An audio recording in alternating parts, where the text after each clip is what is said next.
So, all you Yisrael Katz groupies, he's back today on a random Monday. Yaakov and I spoke at around noon Israel time today, Monday, November 25th, which would have been 5 a.m. Eastern time. And we focused on Lebanon and the real possibility that American envoy Amos Hochstein may well succeed in negotiating a ceasefire deal between Israel and Lebanon, which, of course, means that Iran will agree through its proxy Hezbollah as well. But if there is a ceasefire, on what terms? Will things be quiet enough so that 60,000 Israeli citizens displaced from their homes in the north of the country can return? That Israel can rebuild?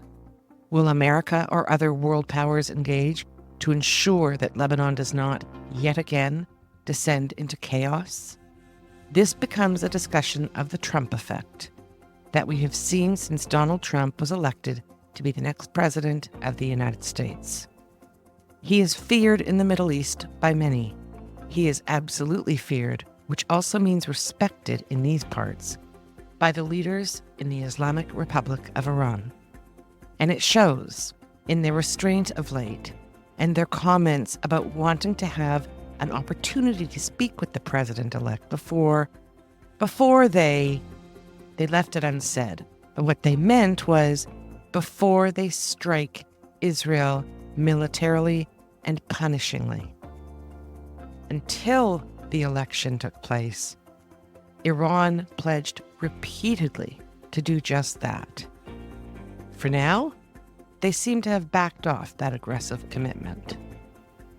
We finish up with a look at Israel's new Minister of Defense, Yisrael, not Yaakov, Katz, Netanyahu's continued dismissal of the need, ever, of convening a state commission of inquiry into October 7th, and, as we always do, the desperate plight of the 101 hostages still in Hamas captivity in the Gaza Strip. The state of Tel Aviv will continue to do everything possible to ensure that their fate remains top of mind. I'm Vivian Berkovich, former Canadian ambassador to Israel, and now staying focused and working hard, one day at a time. Yisrael Katz, so great to see you. It's been too long. How are you? I'm good. How are you? I'm okay. As you would say, another day in paradise. Yep, you can't copyright that line. So we have loyal listeners who have been lamenting the absence of Sundays with Yaakov, the absence of Yaakov. But I think that we're going to move to a different model where we're not necessarily anchored on Sundays, but more kind of opportunistic and responsive in the moment as much as that's possible. I think that the moment today kind of dictates that we speak about Lebanon and the shuttle diplomacy of Amos Hochstein, who represents the Biden administration and has for a few years been working hard to try to broker some sort of ceasefire, calming down, whatever you want to call it, between Lebanon and Israel. And in particular, of course, since the Northern Front really flared up in the last few months. And if the news reports are to be believed, we're on the brink of some kind of ceasefire agreement. Tell us what's going on up there. Well, it seems that, what we're seeing is this escalation on both sides, right? Yesterday, hundreds of rockets that are fired into Israel, some of them landing near Ben Gurion Airport in Petah Tikva, causing damage and injuries, also in the north. There's a clear escalation on the side of Hezbollah, but there's also Israel is keeping up the pressure. Bombings all throughout the night in the Dahiya neighborhood, which is that Hezbollah stronghold near Beirut.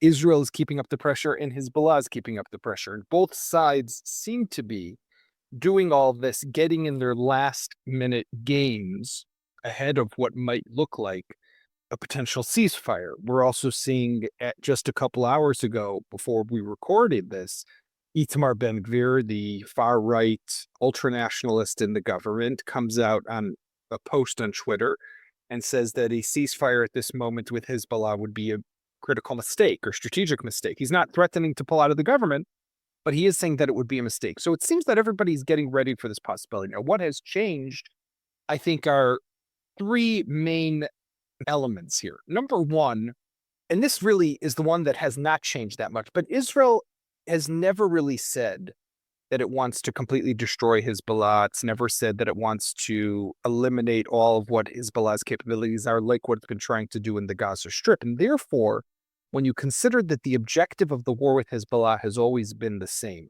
degrade Hezbollah's capabilities overall, remove the Hezbollah threat from the border, allow for your evacuees, 50, 60,000 who have had to flee their homes on the border to be able to go back home. We're there. In other words, that has already pretty much been achieved. Now the question is, what's the mechanism with which you withdraw and you end the war? You don't do it unilaterally. You do it in some sort of agreement that prevents Hezbollah from continuing to attack and retains for you some operational freedom in the future. So that's one. Two, Hezbollah has been significantly weakened and hurt. Its entire leadership destroyed, its infrastructure significantly degraded. Southern Lebanon is in rubble, at least the Shia villages where Hezbollah had its infrastructure. And then the third is what I would call the Trump effect. And this is the election of Donald Trump and Iran wanting to cozy up. Well, not maybe that's the wrong term, but at least make overtures to the Trump folks that, hey, we're not all bad after all. Gives Hezbollah, basically, Iran is basically saying to Hezbollah, we're ready to make a deal. And when Hezbollah is ready to make a deal because Iran is ready to make a deal, that makes a deal possible. And what I was seeing and hearing last night in the latest reports was that Lebanon was waiting for some kind of confirmation from Hezbollah that Iran was okay with this deal. Exactly. And it seems that at the end of the day, what's going to be needed is a decision by the Iranians telling their proxy Hezbollah that we are prepared for you to enter into a ceasefire agreement with Israel that would see a cessation to the hostilities and an end to the war, and would basically, they would use it to try to rebuild and reinforce and, again, boost their capabilities. Israel will try to use it to see the international community crack down and finish off Hezbollah in the best way possible that Israel, was not able to do, because this is, by the way, Viv, this is like the conversation that you'll have with people is like, why doesn't Israel go all the way, right? Why doesn't Israel do to Lebanon or do to Hezbollah what it's been doing to Hamas? And the answer is a pretty simple one. It would mean I don't want to call it, I hate the word occupation, but the seizure of control, if we could say that, of all of Lebanon for a very long period of time. And this is not, it's a much bigger piece of land. Hezbollah is spread out all throughout the country. Gaza is contained. And look at how difficult Gaza is as a contained threat. Now imagine Hezbollah in Lebanon. You have to go into packed cities like Beirut. And in Gaza, you're able to move the north to the south and the south to the center and the west to the east. You're not going to be able to turn Beirut into rubble. And you don't want to have to send your troops into Beirut and have firefights on the streets of Beirut. So absent doing that, and that's the decision. And we could say it's a wrong decision, by the way. We could say Israel should keep going. That's fine. That's a legitimate argument. But just know what the price is. And for that reason, Israel has said, we're not doing that, right? And that's why it's had modest objectives to some extent. So like people will say, oh no, but if you just pull out and you go back to 1701, the UN Security Council resolution that ended the 2006 war was supposed to see UNIFIL and the Lebanese armed forces and all that stuff, demilitarized zone in the south. You just go back to that. What have you achieved? That's a good question, right? But on the other hand, I think you've achieved a couple of things. First and foremost, you have significantly degraded and weakened Hezbollah. So where they were a year ago, they're not there today, which means that just like the 2006 war postponed war until 2023, the 2023-24 war will hopefully postpone war also for 20 years, let's say. That's one. Two is you have created the conditions for the Lebanese people or the international community to fix Lebanon. It's up to them to do it. Israel can't do everything in the world, as much as there are Lebanese people who would want Israel to do it. Israel can't do it all, but the world can, and it's about getting the world to do it. And then the third thing is, and I think this is the big change, if Israel does what it says it will do, which is retain operational freedom, and the next time it sees Hezbollah forces move along the border, dig a tunnel, install a rocket launcher, and attacks them, which it did not do after 2006, that could be the main difference. And that could be what even creates even longer sense of security for Israel. And just to be clear, that last bit that you mentioned, but in this agreement or in any agreement that Israel could and would accept, it would have to retain that ability to enter Lebanon to deal with immediate threats. Enter, or at the very least, attack from the air. You need to have some sort of operational strike capacity. Exactly. And that on that basis, the Israeli government, I understand, has approved in principle the terms of this possible ceasefire agreement, which would preserve that operational mobility ability for Israel to respond. Important, though, just to keep in mind, is that the main aspects of the ceasefire agreement, ceasing the fire, right, stopping, Hezbollah moving out of the south, Israel moving out of the south, a deployment of UNIFIL and the LAF, the Lebanese Armed Forces, to the south. But the third element of the retaining operational freedom, that won't be part of, apparently, the ceasefire agreement with Hezbollah.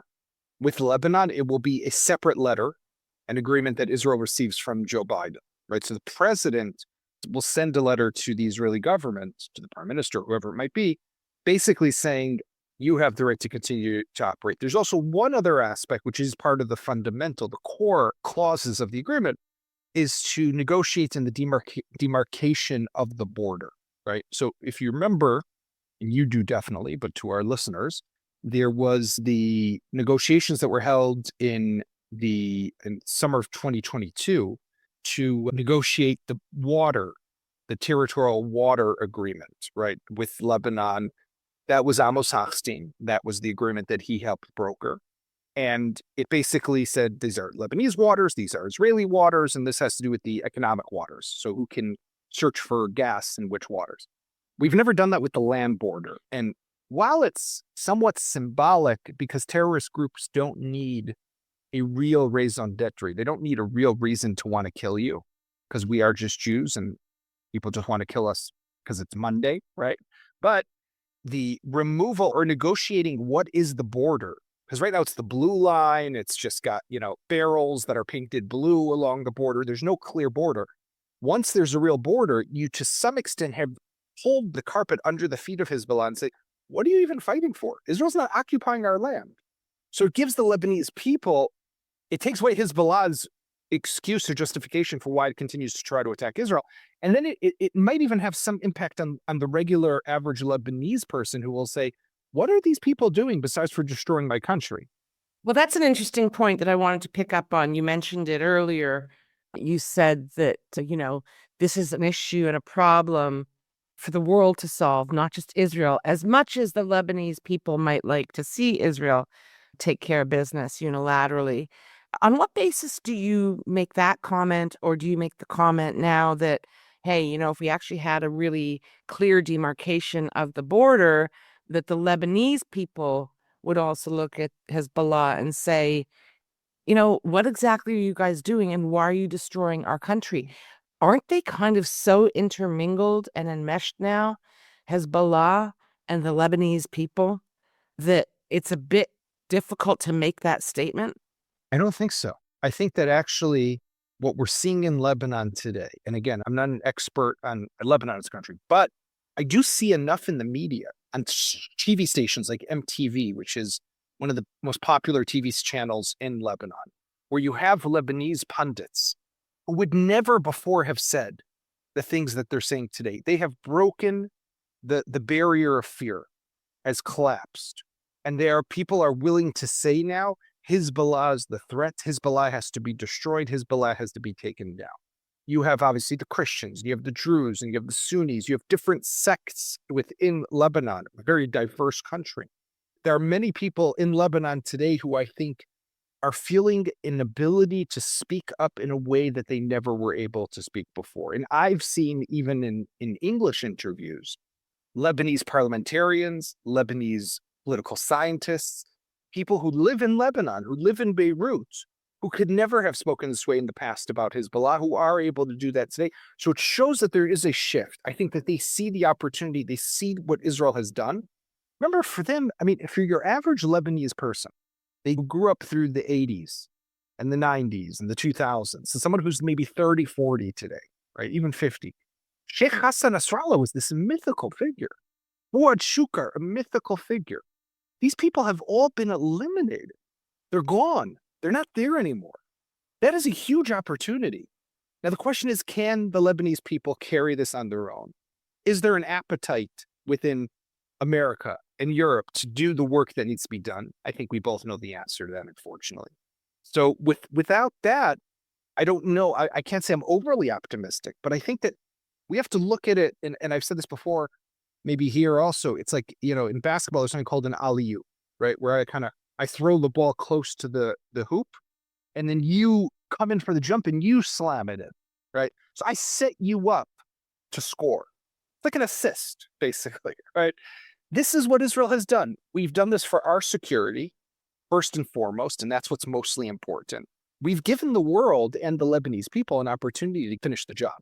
So I think that, we talk about the Trump effect, and it's thrown around all the time now, and for good reason, because we've seen quite extraordinary reactions to Trump and to his imminent presidency since he was so resoundingly elected with such a strong mandate.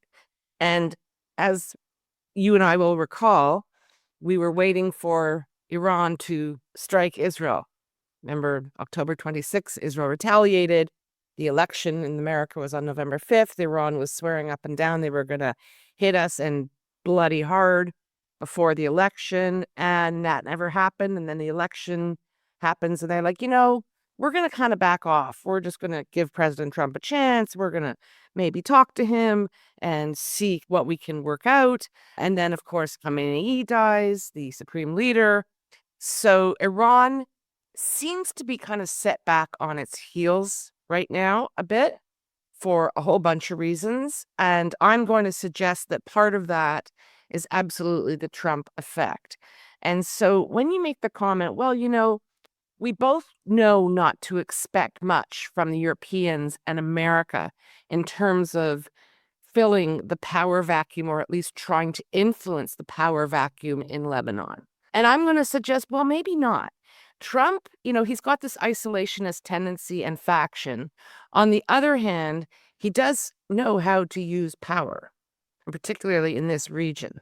And so I'm going to offer the possibility and interpretation that he's not saying, he's definitely saying, I don't want war. I don't like wars. I want them to end. And by the way, Bibi, I want you to be finished up by the time I take office. But he's also indicating a willingness to use power to achieve the end of stupid, ongoing, unending situations. And one of those is Lebanon. And if he has got Iran on its heels and they're terrified of sanctions and galore, they're also probably terrified of America giving Israel the green light to strike oil and other facilities. Isn't that a game changer? Just the Trump effect in that equation? Because Iran is the thing that has to be neutralized and changed and brought down. So what do you think about that possibility? I totally agree with you that the real problem is Iran, right? Right. Hezbollah is the symptom to some extent, but the core illness then are the Iranians and is the Iranian regime. The flaw of the Joe Biden administration when it comes to Iran has been the feeling that they've given the Iranians and the Ayatollah immunity, and that Iran has never had to pay a price for what it's been trying to do or what it's done to Israel and the havoc that it's been wreaking across the region. The Trump effect changes then, I think, primarily because of two things that the Iranians, or three that the Iranians remember from his first term in office. One was when he withdrew from the JCPOA in 2018, when he pulled out of the Iran agreement that Obama had reached in 2015. Two was when he imposed what they called maximum pressure sanctions, which hurt the Iranian economy. Wasn't enough to get the Iranians to come back to the table and negotiate a longer and stronger deal. Those were the two terms that they used back at the time. But it did hurt the Iranian economy. And number three, and maybe the most to some extent, was the elimination of Qasem Soleimani, the legendary, iconic leader of the Quds Force of the Islamic Revolutionary Guard Corps, the IRGC, the regime's military, who was killed after landing in Baghdad International Airport by American drones with some Israeli intelligence assistance. Trump had made that decision, and people had said to him, you can't do it. It's going to cause war. And that powerful move, which, if you, by the way, I looked at these numbers recently, until the elimination of Soleimani, the Iranians were attacking U.S. bases, troops deployed in Syria and Iraq through their militias all the time. Once he was killed, there was that one retaliation against that one base with missiles, but then huge dive and decline in the number of attacks against U.S. troops. Force does work. It does. Mm-hmm. And there is an opportunity to present the Iranians with a credible military threat, which they have not felt in the last 4 years under Joe Biden. Trump can change that. And they have good reason to worry because of Trump's record, but also because some of the people who are coming into the administration. Marco Rubio, the nominee for Secretary of State. Jack Waltz, the appointed National Security Advisor. Pete Hegseth, the nominee for Defense Secretary. These are hardline hawks, definitely on the issue of Iran. People have a lot of criticism of Hegseth with women serving in combat and, Waltz. But when it comes to Iran, I mean, these are the best that you could ask for when it comes to taking a harder approach to the Iranians. VA team. And to your point, the Iranians get it. They're not stupid. The Iranians have always been very calculated. And whenever they felt that they were coming up against a real possible attack, a real possible threat, they pivot and they downgrade and they de-escalate. That's what we're seeing now. I mean, go back to the eve of Trump's election, and they were about to attack us because of our retaliation to their ballistic missile attack. They attacked us October 1st. We attacked them sometime towards the end of October, and they were about to attack us. Trump gets elected suddenly. No, we're not attacking now. Suddenly, after 14 months of attacking us every single day, suddenly you listen to Naim Qassem, the new Secretary General of Hezbollah. You're starting to hear a tune of, we could make an agreement with Israel. Things have changed. Why? Yeah, we've hurt them. We've weakened them. All good. But this is a lot to do also with the Trump effect in the Middle East. I think a lot to do with the Trump effect. So in the meantime, as these negotiations are taking place, and we'll see soon enough if they bear fruit, as you said, we had a really heavy barrage of rockets and missiles yesterday from Lebanon, from Hezbollah into Israel. They hit hard in central Israel. They hit hard in the north. There were multiple quite serious injuries, and not to mention the overall disruption of life. You're talking about significant degradation of Hezbollah's military capability. Well, they still clearly have a fair bit. And where are they shooting those rockets from? Are they coming from south of the Litani, or are they coming from further north? They still have the ability to fire rockets from all over, right? One of the challenges I think that we have is to look at the rocket fire as the gauge or the measure of success. They will always have rockets. They will always have the ability to fire rockets. This is what happens when you're fighting an enemy with over 100,000 rockets and missiles. That's reality. They will always have the ability, and you can't gauge success based on each individual rocket, because then conflict will never end. It will always be looking for that one needle in a haystack, and you'll never find it. There have been reports of up to 80% of Hezbollah's arsenal having been destroyed. Are you in a position to comment on that? The army has made those comments, and they've said that. It's hard to kind of, what's the term? But, merge that 80% announcement with the fact that yesterday they fired close to 300 rockets, I think, in the span of just a few hours, some of them striking in the center of the country, numerous sirens going off. So exactly where's the 80%? I don't know, but let's put it this way. Even if we've destroyed 80%, that 20% that's left is still pretty impressive. Yeah, it is. So I just want to shift a bit. We're not going to cover the ICC, the International Criminal Court warrants against Prime Minister Netanyahu and former Defense Minister Yoav Gallant, because I'm doing that in other podcasts and writing and elsewhere. Much as I would love to hear you talk about that particular issue, and I'm sure many of our listeners would as well, but there are a few other things I really need you to address. And one is the recent, yet again, firing of Minister of Defense Yoav Gallant now about 2 weeks ago by Prime Minister Netanyahu. And he replaced him with Yisrael Katz.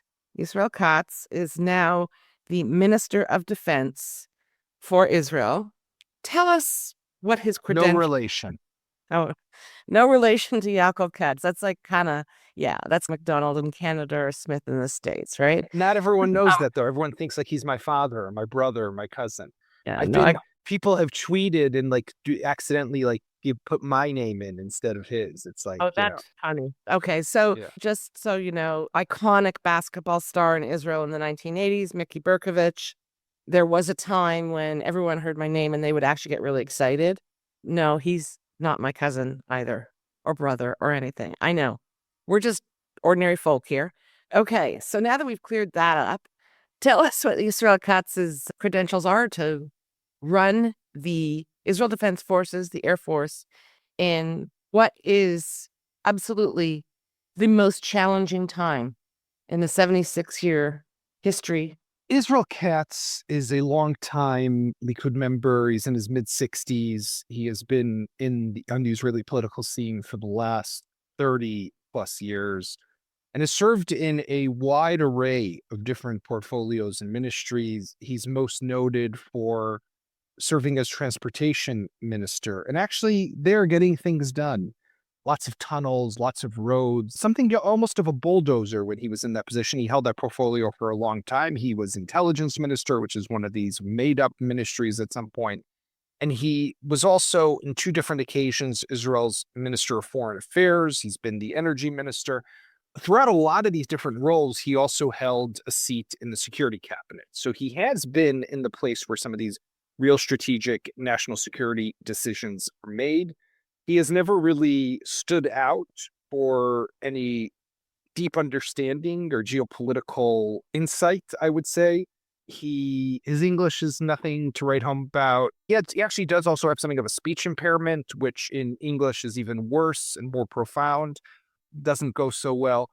As foreign minister, he held the title, but he never really had the authority because Bibi did to him what he does to a lot of foreign ministers. He puts you there, but then he basically takes over all the main important relations with countries like the US, like the UAE, like the Saudi portfolio, even parts of Europe. So you've had foreign ministers who all they've done is Eastern Europe, Baltic, and Africa. Like that's been their playground. Now he's defense minister. It'll be interesting to see what he does. People say he comes inexperienced. Personally, it's just Yaakov Katz's opinion and no relation against Israel Katz. But I actually think we need civilian defense ministers. The days of generals becoming defense minister, I push back on that. I don't think that's served us so well. And I think we've actually had some good civilian defense ministers over time. It'll be interesting to see what Yisrael Katz does in that role. And I think that the reason he was put there is because he's just more convenient for Bibi. Bibi will be able to run the show. That seems to be the case. There was a story the other day, yesterday on Sunday, when he basically informed the chief of staff. The IDF chief of staff, Herzi Halevi, made a series of appointments on Friday, promoting different officers to new jobs. Happens all the time in organizations like the military. He announces it on Friday. It's all pending the approval of the defense minister. Defense minister on Sunday says, all approved except for 2. Who were the 2? One was the operations officer of the Southern Command. The other was the engineering corps officer of the Southern Command. Both were in those roles. Southern Command responsible for Gaza were in those roles on October 7th. both were part of the mistakes that were made. Maybe they were okay, but the Southern Command as a whole, miserable failure. And Yisrael Katz said, I want to review this first. I want to see why is this guy, Ephraim Avni, the operations commander, being appointed to be the head of the paratroopers brigade? Let's first see that he's actually the right guy for the role. Everyone was up in fury. It was uproar. How could the defense minister dare to challenge the IDF chief of staff? And by the way, personally, again, his motivations might be protect Bibi, his motivations are, but really at the end of the day, it's the job of the government to review this stuff. The government's not the rubber stamp of approval for the IDF chief of staff, who, by the way, was the guy responsible for October 7th also. So, I mean, we need some nuance in this conversation about what a defense minister's job is meant to be. And to wrap it up, the jury is still out. We'll see.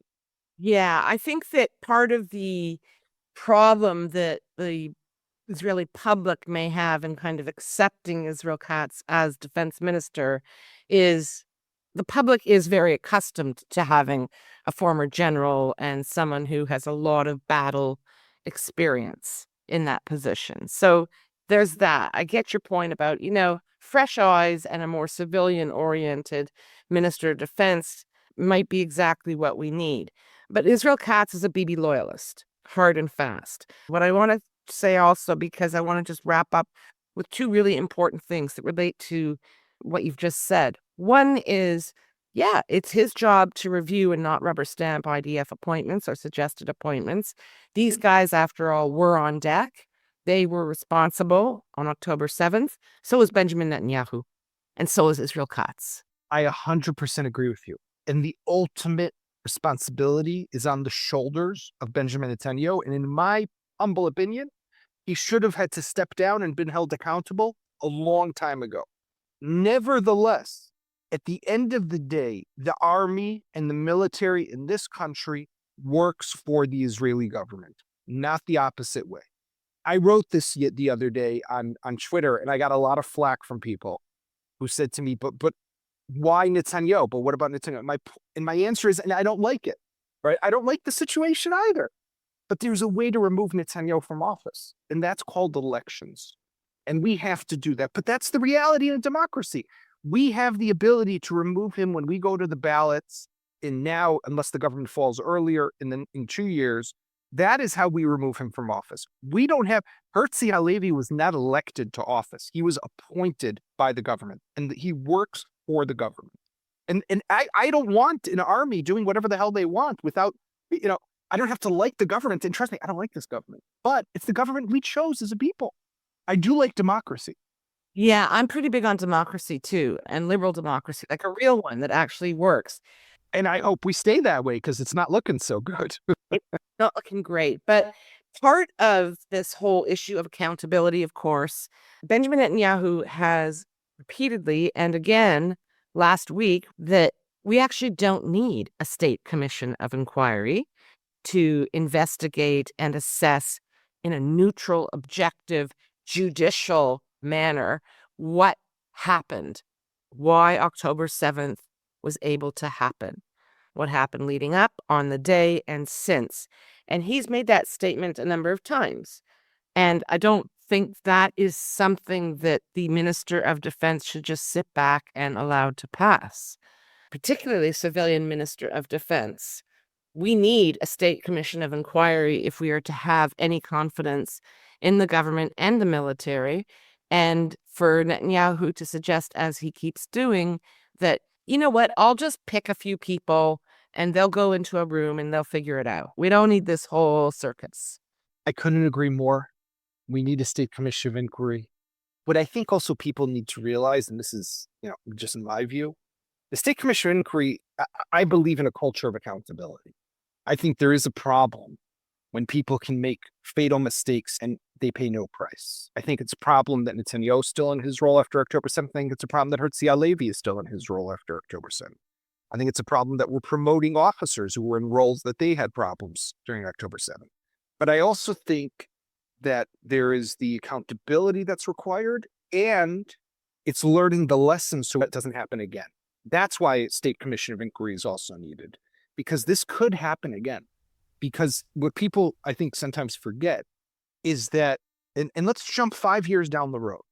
War's over, hostages, hopefully, whoever's left alive are home. The country has moved on. We've healed. We've gotten back to life. All airlines are flying once again.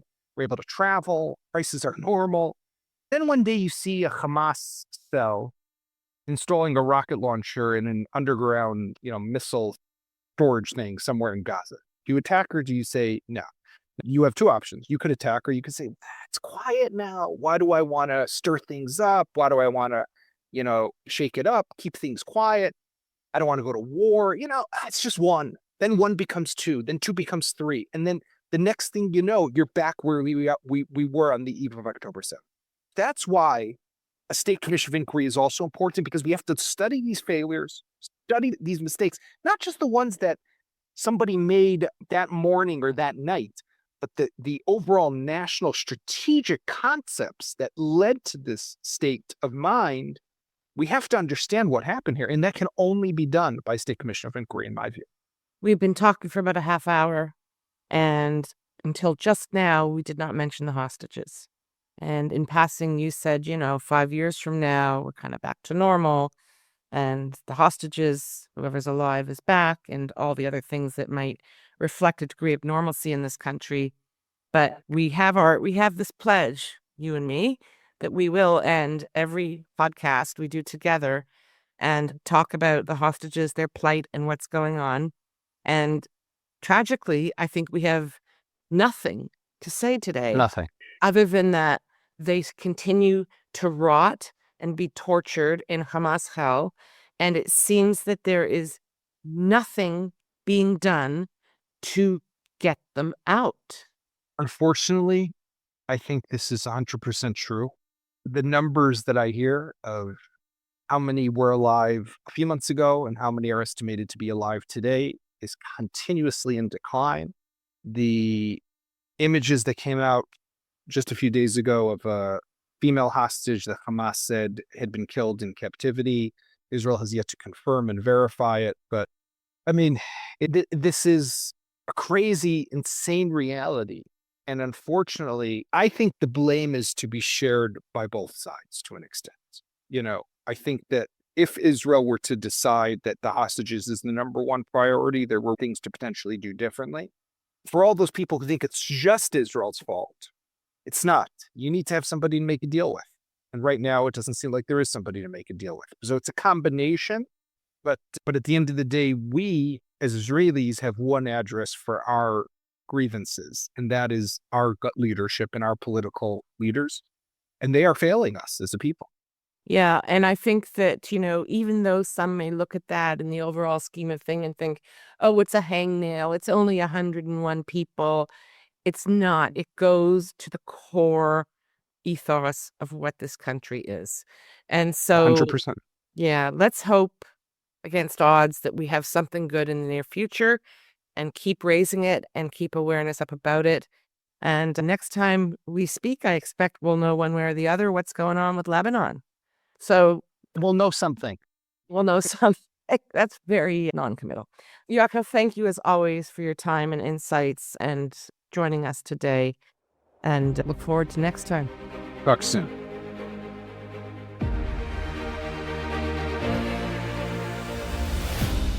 As always, thanks for listening.